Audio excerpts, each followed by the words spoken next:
শীত মানেই পিঠাপুলির উৎসব। আর এই উৎসবে তৈরি হয় নানা ধরনের পিঠা। আমি আজকে আপনাদেরকে তৈরি করে দেখাবো ভাপা পিঠা।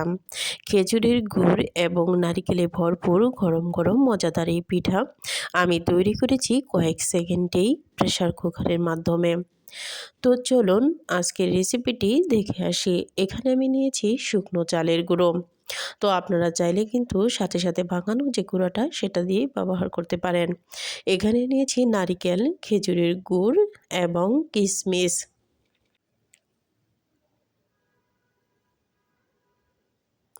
আর আমি যেহেতু এই পিঠাটা প্রেসার কুকারের মাধ্যমে তৈরি করব, তাই এখানে নিয়েছি একটি ফানেল। তো আর এখানে আমি নিয়েছি প্রেসার কুকারে আমি নিয়েছি পর্যাপ্ত পরিমাণ পানি দিয়ে পানিটা গরম করে নিয়েছি। এবার দেখুন ফানেলটা বসিয়ে দিয়েছি আর উপরে পানি গরম হয়ে ভাসপ উঠে এসেছে। এবার আমি চালের গুঁড়াটা প্রস্তুত করে নিচ্ছি। এখানে দিয়েছি পরিমাণ মতো লবণ। আর এখানে আমি যে নর্মাল ঠান্ডা পানি রয়েছে এই পানি দিয়েই আমি চালের গুঁড়াটা মাখবো। তো যেহেতু এই গুঁড়াটা হচ্ছে শুকনো গুঁড়ো, তাই এখানে পানির পরিমাণটা একটু বেশি লাগবে। তো দেখুন আমি অল্প অল্প করে পানি দিয়ে গুঁড়াটা তৈরি করে নিচ্ছি।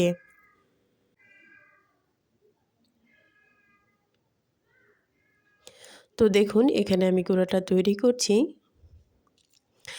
আর ভাপা পিঠা তৈরি করার ক্ষেত্রে এই গুঁড়াটাই কিন্তু মোস্ট ইম্পর্ট্যান্ট। তো এবার দেখুন একটু গুটি গুটি ভাব চলে এসেছে। এবার হাতে এভাবে মথে নিতে হবে। তো দেখুন এরকম হয়ে এসেছে চালের গুঁড়াটা। এবার আমি একটি চালনের সাহায্যে চেলে নেব। তো দেখুন এখানে আমি ছিদ্রযুক্ত একটি চালন নিয়েছি। এবার এই চালন দিয়ে আমি গুঁড়াটা চেলে নেব। তো এই দেখুন গুটি গুটি হয়ে যে গুঁড়াটা পড়ছে এটাই কিন্তু ফাইনাল পিঠা তৈরির জন্য রেডি। তো দেখুন এই গুঁড়াটা কিন্তু পিঠা তৈরি করার জন্য প্রস্তুত হয়ে গিয়েছে। এটা দিয়েই আমরা ভাপা পিঠাটা তৈরি করব। তো এখানে আমি নিয়েছি একটি নারিকেলের যে অংশটা থাকে, নারিকেল উঠানোর পর ওই অংশটা দিয়ে একটি ছাঁচ তৈরি করে নিয়েছি। তো এখন বাজারে কিন্তু অনেক ধরনের ভাপা পিঠা তৈরির ছাঁচ পাওয়া যায়, অথবা বাসায় থাকা যে কোনো আকারের বাটি দিয়েও কিন্তু আপনারা এটি তৈরি করে নিতে পারেন।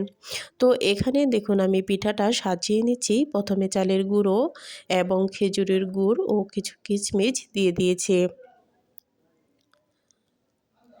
এবার আমি এখানে দিব নারকেল।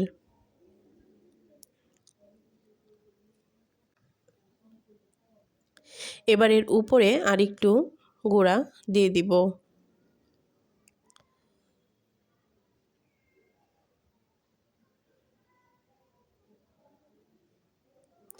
এবার একটি কাপড়ের সাহায্যে মুড়িয়ে নেব।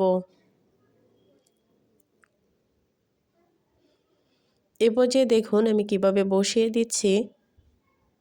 ঠিক এভাবে বসিয়ে দিয়ে উপর থেকে পিঠার যে ছাঁচ ওটা উঠিয়ে নিতে হবে।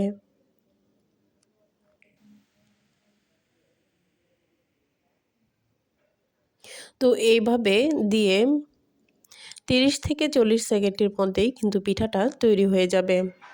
তো দেখুন আমার পিঠা কিন্তু তৈরি হয়ে গিয়েছে। এবার আমি পিঠাটা নামিয়ে নিব।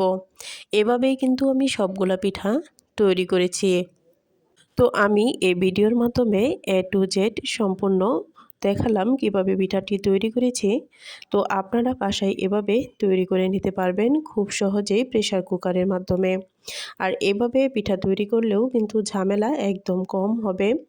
প্রথমে প্রস্তুত করে নিলে তারপর কিন্তু কয়েক সেকেন্ডও লাগবে না পিঠাগুলো তৈরি করতে। আমার ভিডিও যদি আপনাদের কাছে ভালো লাগে অবশ্যই কমেন্টে জানাবেন, লাইক করবেন এবং সাবস্ক্রাইব করতে ভুলবেন না। তো আশা করি বাসায় ট্রাই করবেন এবং অবশ্যই কমেন্টে জানাবেন কেমন হয়েছে। আল্লাহ হাফেজ।